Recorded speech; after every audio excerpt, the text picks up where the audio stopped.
আজ আমরা কেবল অতীত স্মরণ করতে আসিনি, আমরা একটি শপথ গ্রহণ করতে এসেছি। শপথ এই, আমরা কোনো ধরনের নিপীড়নের কাছে মাথা নোয়াব না। আমরা প্রতিষ্ঠা করব একটা জবাবদিহিমূলক, মানবিক, গণতান্ত্রিক এবং বৈষম্যহীন রাষ্ট্র, এমন রাষ্ট্র যা সবসময় জনকল্যাণে কাজ করবে। আজ জুলাই গণ অভ্যুত্থান দিবসে আমি জাতির সূর্য সন্তান জুলাই শহীদদের গভীর শ্রদ্ধার সঙ্গে স্মরণ করছি, তাঁদের আত্মার মাগফিরাত কামনা করছি। জুলাইয়ে যারা আহত হয়েছেন, চিরতরে পঙ্গু হয়েছেন, দৃষ্টি হারিয়েছেন, জাতির পক্ষ থেকে আমি তাদের প্রতি শ্রদ্ধা ও কৃতজ্ঞতা জানাচ্ছি।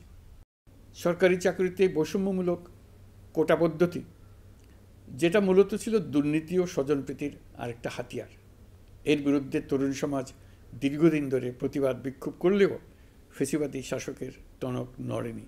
এদেশের গরিব মেহনতি মানুষের পয়সা লুট করে পতিত ফেসিবাদ ও তাদের সহযোগীরা এক একজন টাকার পাহাড় গড়ে তোলে।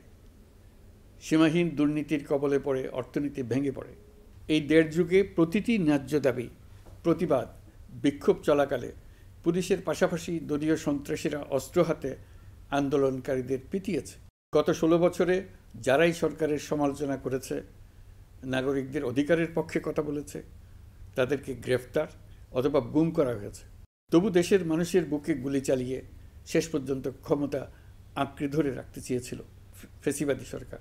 তারা নির্বিচারে গুলি করেছে, গ্রেফতার করেছে, ইন্টারনেট বন্ধ করে হত্যাকাণ্ডের তথ্য লুকাতে চেয়েছে।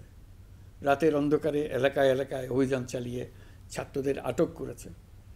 গুলিবিদ্ধ আহতদের তারা হাসপাতালে চিকিৎসা নিতে দেয়নি। হাসপাতালগুলোকে নির্দেশ দেওয়া হয়েছিল যেন আহতদের ভর্তি না করা হয়।